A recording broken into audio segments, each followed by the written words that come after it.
Didn't see you there. Merry Christmas. You know, Christmas, it's a special time of year. It's the holiday that is the grand finale to the year. If there's one thing that everyone tries to do each Christmas is at least have a finale to that year, a celebration to end that year. Christmas in itself is a celebration of happiness, the starting of the winter solstice and the birth of Jesus Christ. One thing I try to do every Christmas is end the year with a grand finale. And this year, the trailer for episode 7 has come out. So I think it's appropriate to end the year by looking back through time at the legacy that is known as Star Wars. Mason and I will be reviewing a number of games to celebrate that. But you don't want to hear me ramble, right? You want me to get to the review. Well, let's get to the review. This is the Star Wars Christmas special with the Crazy Einstein. Let's do this. Star Wars. It's a cultural phenomenon, a touchstone of modern cinema. Just the name brings back either recent or nostalgic memories of the fantastical adventures of Luke Skywalker, Han Solo, Princess Leia, and of course Chewbacca. Or maybe it brings back memories of the time you saw Darth Vader board the starship in the beginning of the first film, or the wisdom of old Obi-Wan Kenobi. Whatever it is, these 6 films have left nostalgic feelings in all of our hearts. And to all the people who haven't watched the films, go watch them right now. Today, we're going to be taking a look at Star Wars games. I thought since the new teaser trailer came out for episode 7, I would celebrate the forthcoming of a new installment with this video, where we'll be going through a number of Star Wars video games. Now, I'm not going to be doing a full review of these games, but I thought it would be cool just to look through Mason's collection and my collection of Star Wars games. Some of these are some of the best games I've ever played, and some are just downright terrible. With a very action-oriented plot such as Star Wars, how could you mess things up? Well, if a project is given to bad developers or lazy publishers, anything is possible. Before we get started with this video, I'd just like to address that we will not be reviewing Star Wars Lethal Alliance for the Nintendo DS, since, for one, it doesn't work. But the real reason we're not reviewing it? Ask Mason. So there's some good games like Battlefront, and then there's the really bad ones. And when they're bad, they're really bad. This one is Star Wars Lethal Alliance, and just look at this. Look at that. Isn't that beautiful? It's beautiful graphics. It sucks so much that I use this piece of paper to wipe my ass every single time. That's why I don't use this. But it's just disgusting. This thing is crap. And so that's why I stick to Battlefront. So I got the game here, and I'll show you what it's worth. It's worth to scoop out your ass and just set it right in there. Problem solved. Let's take a look at the first game, Star Wars Battlefront 2. We hadn't set up the Xbox One, the original Xbox in a while. The hardest part about reviewing this one was getting the damn thing set up. God, I'm about to break this fucking piece of shit. It's so shitty. It's not even, I have all my stuff on there too. It's shit. It actually opened, holy shit. But I don't want my game to get messed. We will get it out one way or another. Please, can I have the game? Quite honestly, this is one of the best games I've ever played, and I'm pretty sure Mason has the same opinion as I do. It's got great level design, and a very simple yet effective shooting system. They give you an option to play in a first-person perspective, as if seeing through the eyes of a clone trooper, stormtrooper, rebel, or whatever your little heart desires. The only time you cannot play in first-person point of view is when you're playing as a Jedi or Sith.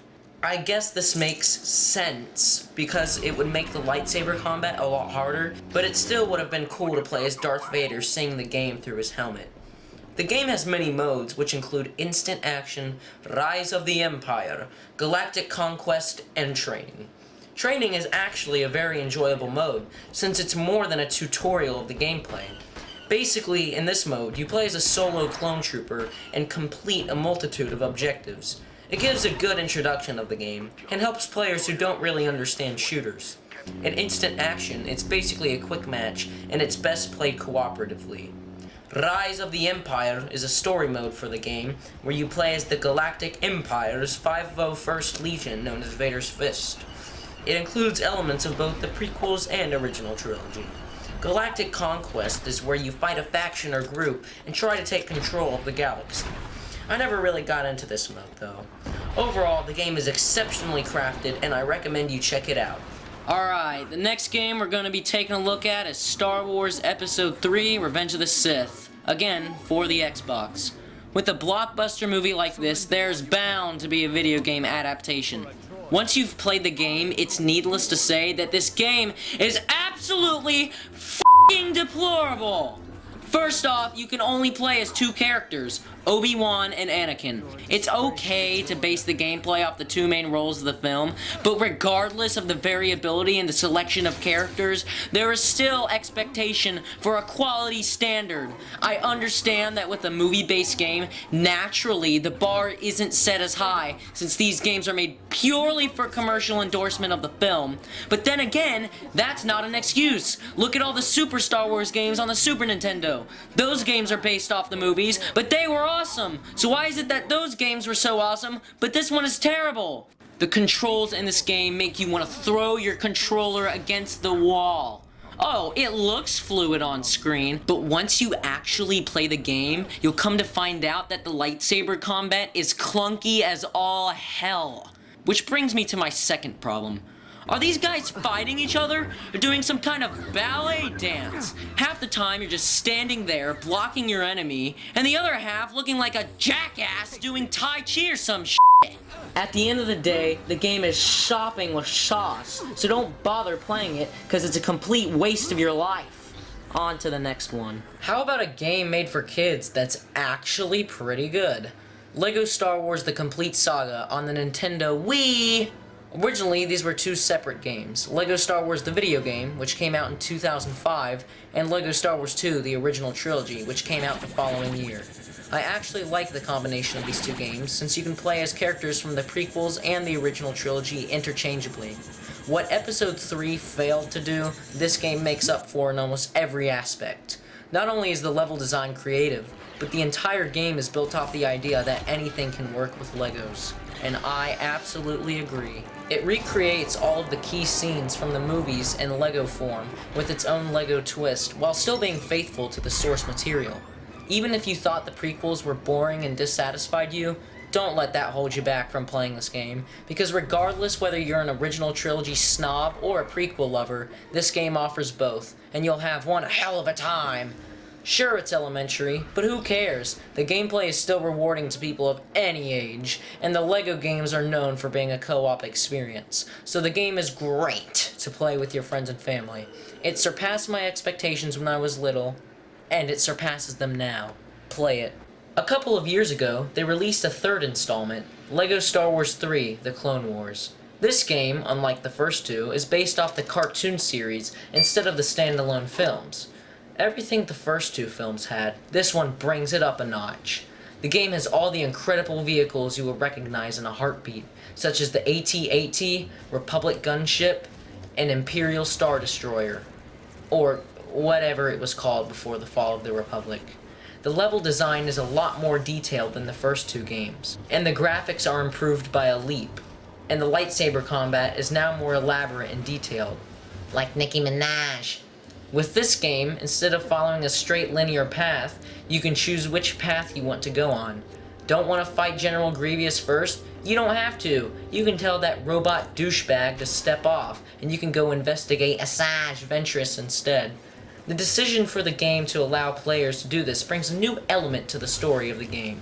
There were some features added that I did not like when your character strays away from the others and the damn screen starts going into this weird split screen perspective, but it's not helpful since all it does is throw you off. And then there's this level where you're playing as Yoda and you have to push these droidicas into this pit. But it's too hard because it only allows you to use the Force on them so many times, so eventually you can't anymore, and they start walking back to where their original position was, forcing you to do it 20 freaking times. It made me pretty damn frustrated, but it made Mason livid.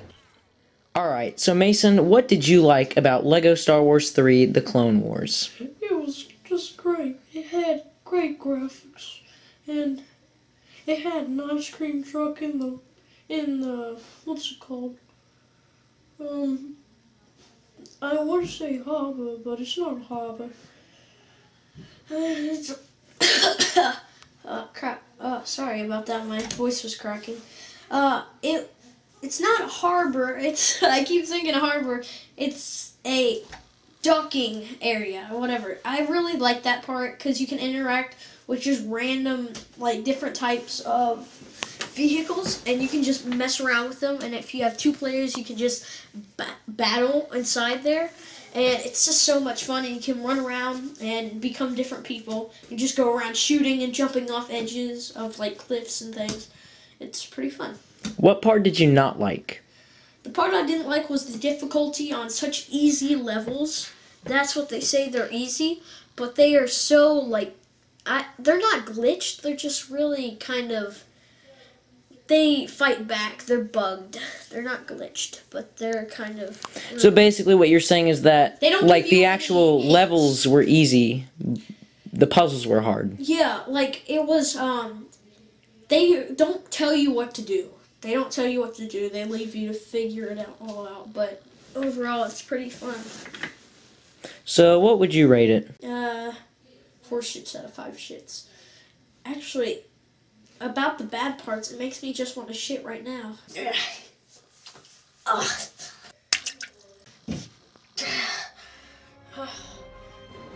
Overall, LEGO Star Wars 3 is more ambitious in its story, and the minor flaws that the game does have are excused by its excellent gameplay and co-op mode.